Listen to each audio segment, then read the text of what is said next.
Hey guys, welcome back to my channel. First of all, please excuse the mess behind me. I am still getting my office situated from our move, but wanted to get this video filmed so I can start getting these uploaded for you guys. This video is going to be all about my fertility journey so far. So buckle up, it is a doozy. It's going to be long. I have my notes written down so I don't forget anything. And I still couldn't remember like the exact timelines of everything, but I'm gonna do my best.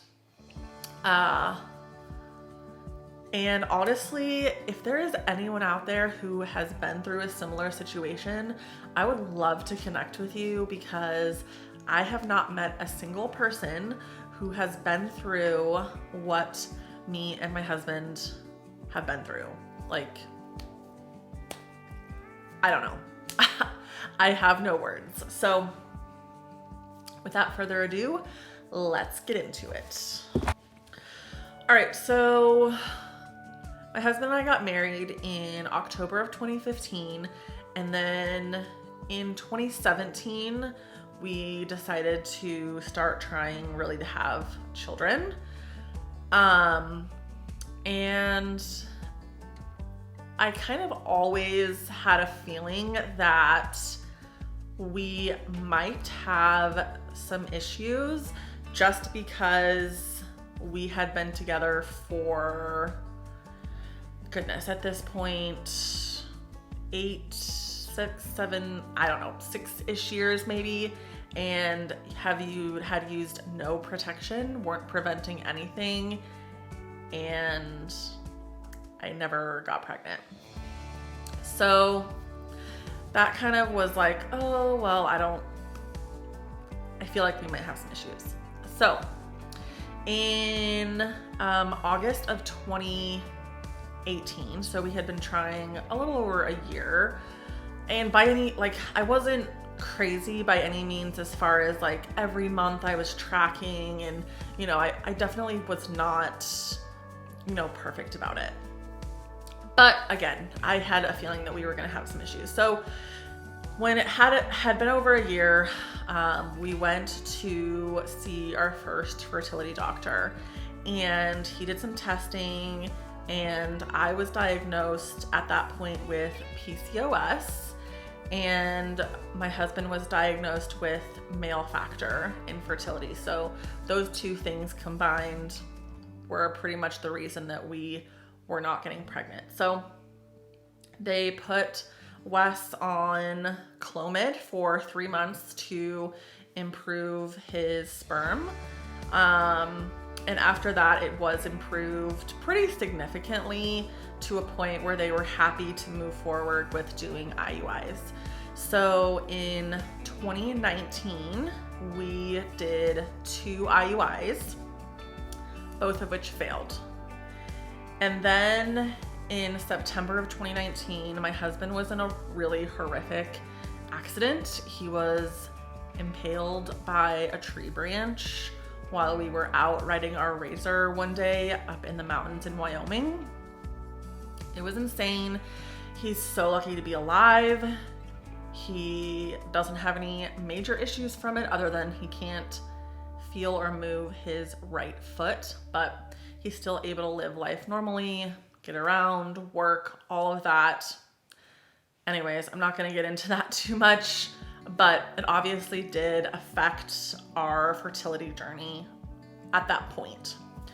So from there, we kind of decided to make trying to start our family an even bigger priority, because we had done the 2 IUIs, but again, it wasn't like the top of our list. It was, let's do this IUI, and then, oh, we have this vacation or this vacation, so we'll wait, and then we'll do another IUI. We were more fitting it into our life instead of fitting our life around trying to start our family. So after his accident, we really decided to make it a priority, and we didn't want to do any more IUIs. We wanted to go straight to IVF.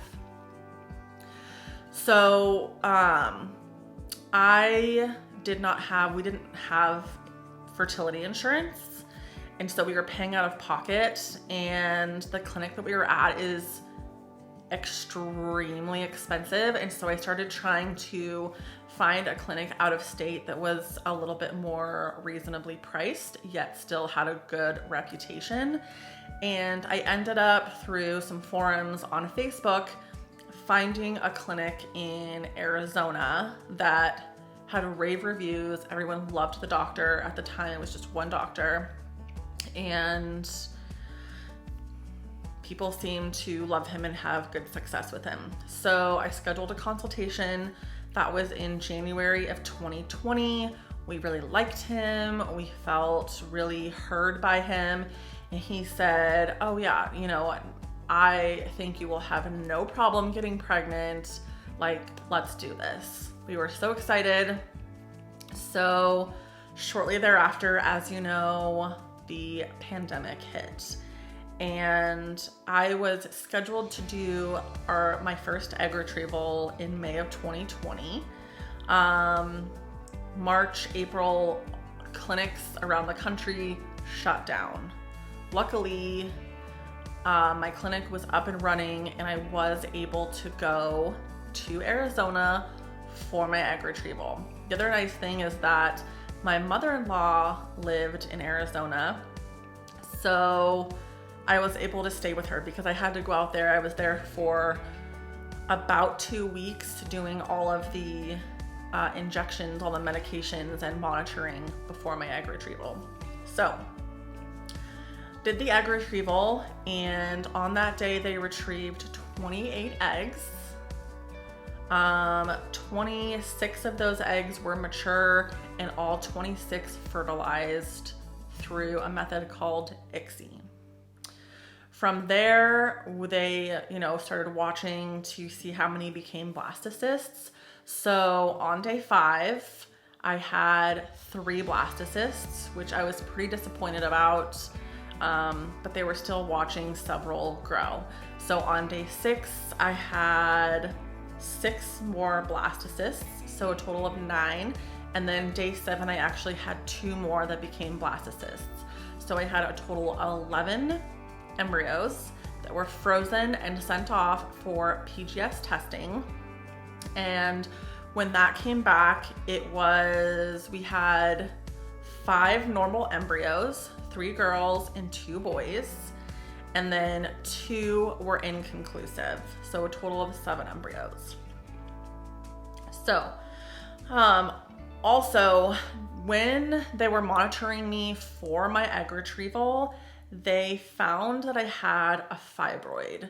And whenever you have a fibroid in your uterus, it has to be removed before you can move forward with a transfer. So my retrieval was at the beginning of May. And at the end of May, I had my first myomectomy to remove that fibroid. And I did it locally in Colorado with my OB.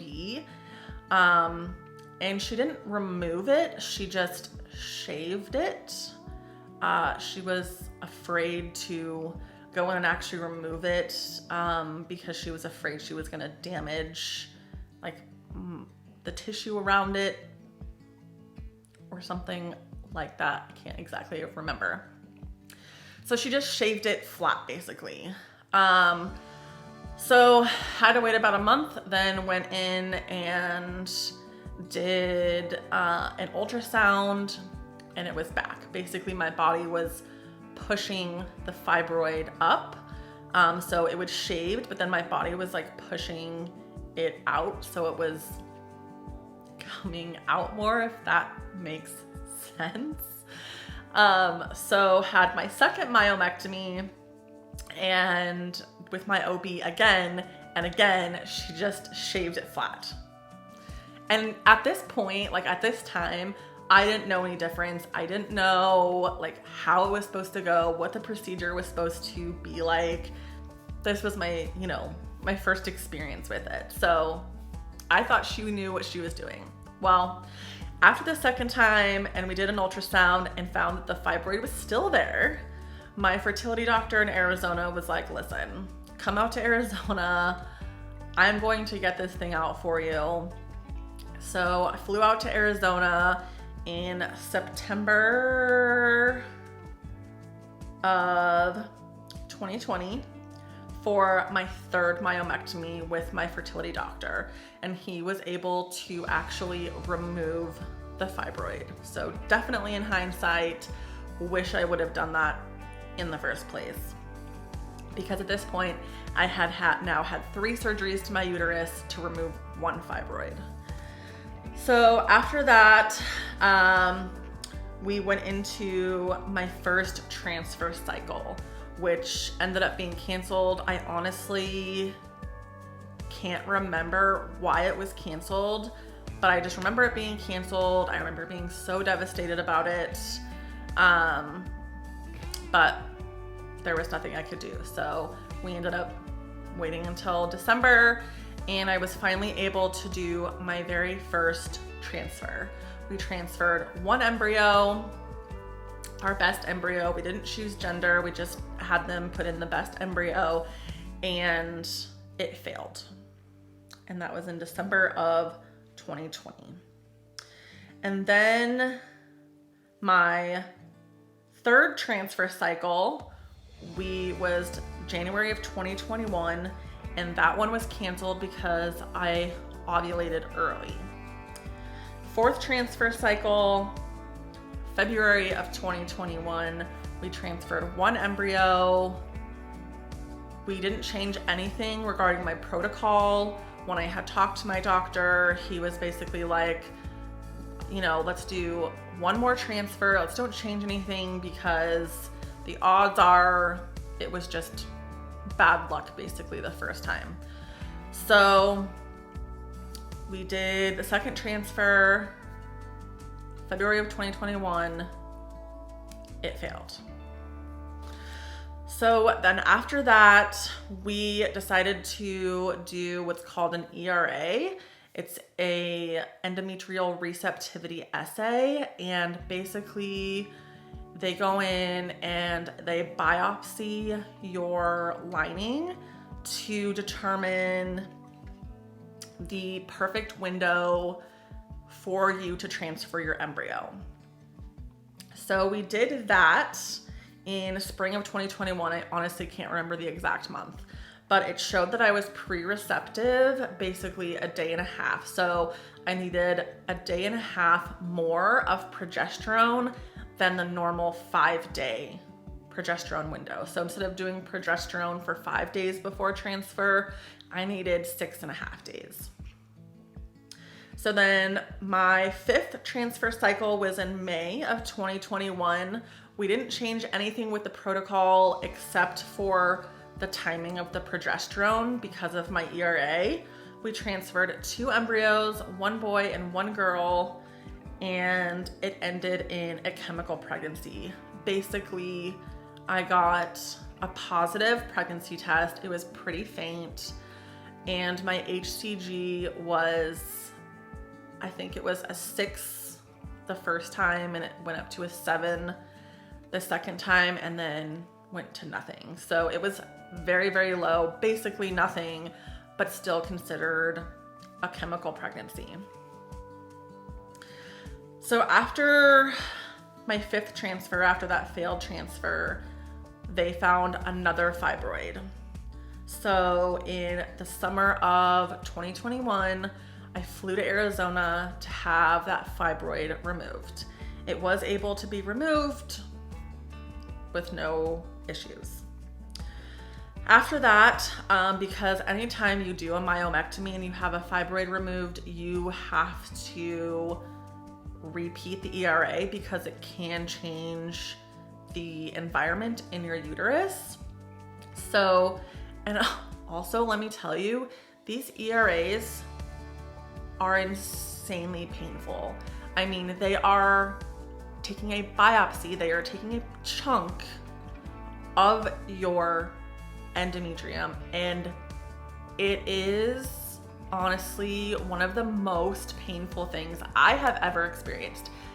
Thankfully, it's pretty quick, but in my case, they do one biopsy one day, and then 48 hours later, they do another one just to make sure that they have enough tissue.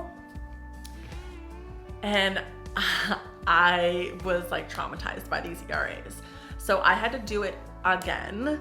And at the same time, we also did what's called a receptiva test, which is basically test to see if you have the marker for endometriosis.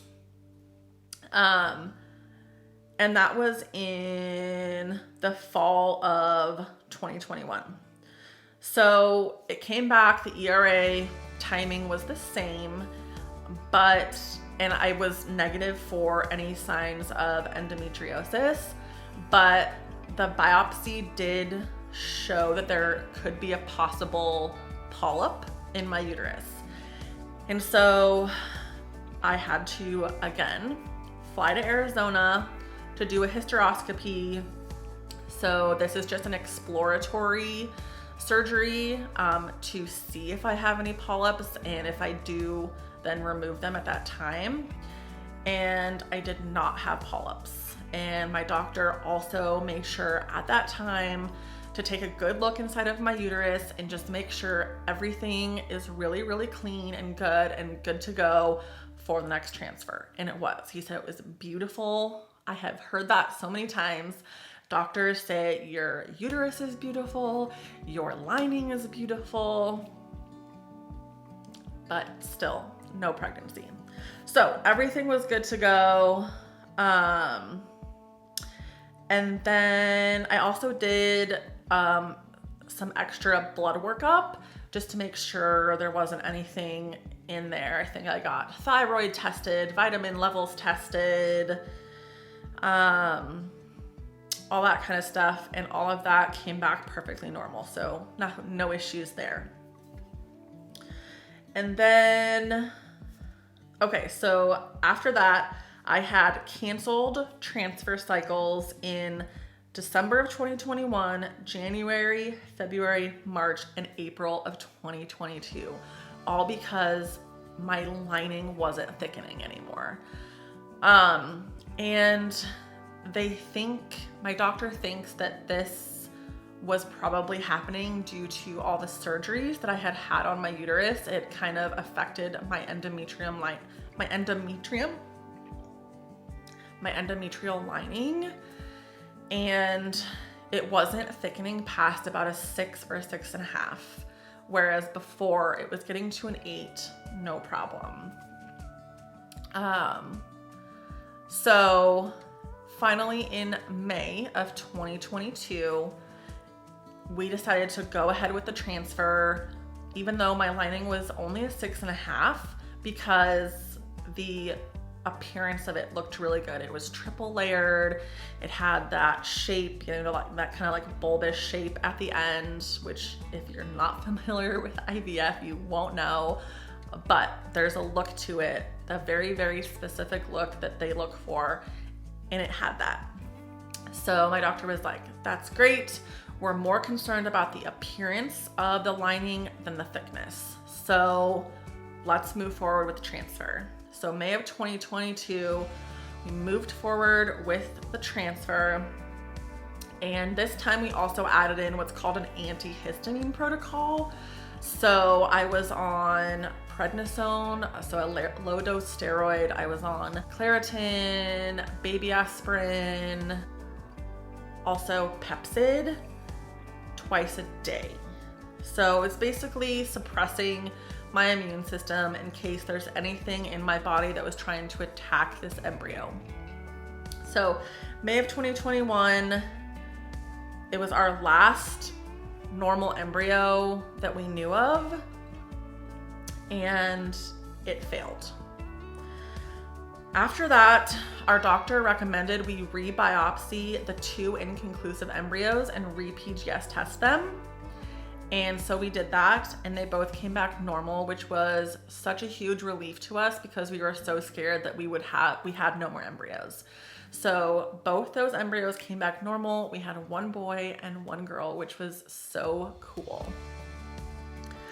After that, we decided to do 2 months of Lupron Depot, and this was basically putting my body into menopause, a state of menopause, and shutting everything down in case there was some sort of endometriosis or something that we weren't catching. Just as a precautionary measure, we just put me on that. So I was on that for 2 months, and then the other thing my doctor recommended was transferring both of our embryos, the last 2 embryos we had together, because they were a day 6 and a day 7 embryo, so they weren't the strongest embryos, and he didn't want us to waste money transferring a day 7, especially by itself. So he recommended transferring both together, that they would have a better chance of survival. So it was our 5th transfer cycle, and we kind of threw everything at this. And this was in August of 2022 of this year. So we were transferring 2 embryos. We did the Lupron Depot for 2 months.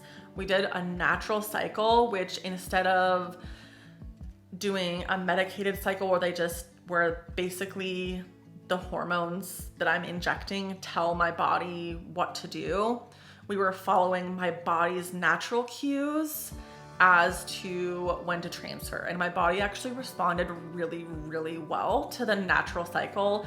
My lining got thicker than it had in over a year. So we did the natural cycle. We also did something called PRP, which is used a lot to help egg quality before egg retrievals. But in this case, we did it to A, help my lining, and then B, we did it right before transfer, like a couple days before transfer, to help the embryos stick. So we did the PRP, we did the same antihistamine protocol, so the prednisone and the Claritin and the Pepcid. We also did a low dose blood thinner, so I was injecting myself with Lovenox every day. And we also added embryo glue to help the embryo stick. So we did all of that, transferred to our last 2 embryos, and it failed. We were so devastated. At that point, I didn't know what we were going to do. I thought it was at the end of the road. It's been so incredibly expensive, so taxing on both Wes and I. And we were at a loss. So at that point, our doctor recommended that we speak to a reproductive immunologist because he was really just out of ideas. And even before this point, he had said to me that I was his most difficult case he had ever seen. He had never seen anything like this. So in October of this year, I had a consultation with a reproductive immunologist. And basically they were like, let's do a bunch of blood work.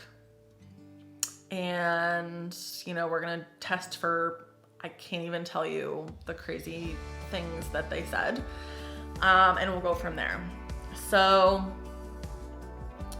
we are taking a break because first of all, there's a lot of things going on. We just moved out of state. We just moved from Colorado to the Kansas City area. I just got laid off from my job, so I can't really go and spend a bunch of money when I don't have a job. And also I'm on this health journey, which is one of the reasons that I'm even starting this YouTube channel. I just need to be in a healthier place physically before we go into doing this again. And for a little while, we were looking into adoption. Surrogacy is really kind of out for us because there's the expense of IVF, and then there's also the expense of surrogacy. Just so it's like, it's way more expensive than just doing IVF.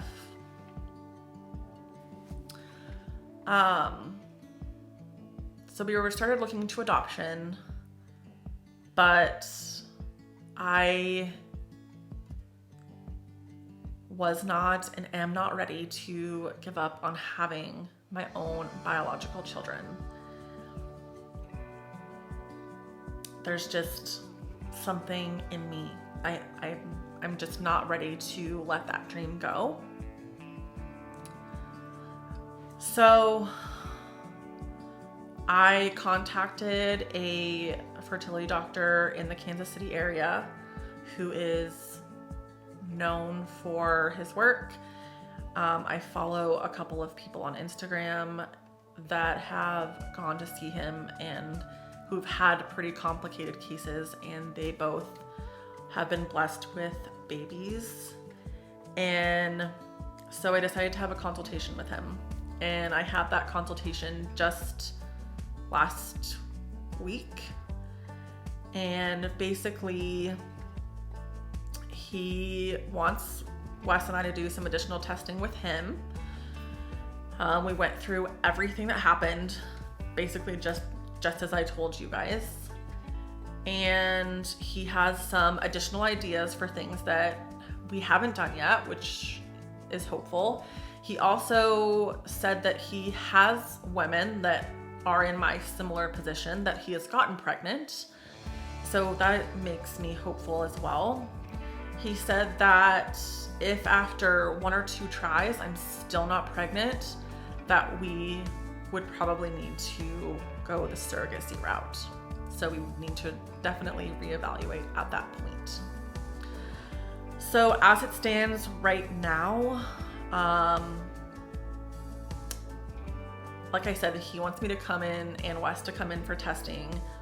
We are waiting definitely until after the first of the year and until I have another job, as well as I'm in a little bit better place physically as far as my health and all of that. So I'm hoping that within the next year I'll be pregnant. Figuring out how we're going to pay for another round of IVF is a whole nother topic and issue, but I know we'll figure it out. This doctor is definitely more expensive than our doctor in Arizona, but at this point, I think our case merits that level of care. So we'll see. I will definitely keep you guys updated. You will definitely know everything that's going on, and I will probably post more real-time things on Instagram, but there's probably not going to be a fertility update for a while. It's going to be mostly about my health journey for the time being, so that I'm in a good place for our next journey. But that's my fertility journey so far. It's crazy. It's been a roller coaster. I had no idea that this would be where I'm at right now, but here we are. I have watched so many people that I know that are my close friends or that I've met along this journey, that we've been at the same place, whether we're getting ready for our egg retrieval or a transfer, and we're rooting each other on, and they end up pregnant, and here I am. Still no baby. Sucks, but I do have all the faith that we will have our babies. I do feel it very deep in my soul that we are meant to be parents and that we will have our babies. It's just taking a little extra time and effort for some reason, but that's okay. Thanks for watching this video. Please subscribe, like this video, and I'll see you in the next one. Thanks, guys. I don't need no one to say you're complicated, 'cause I knew from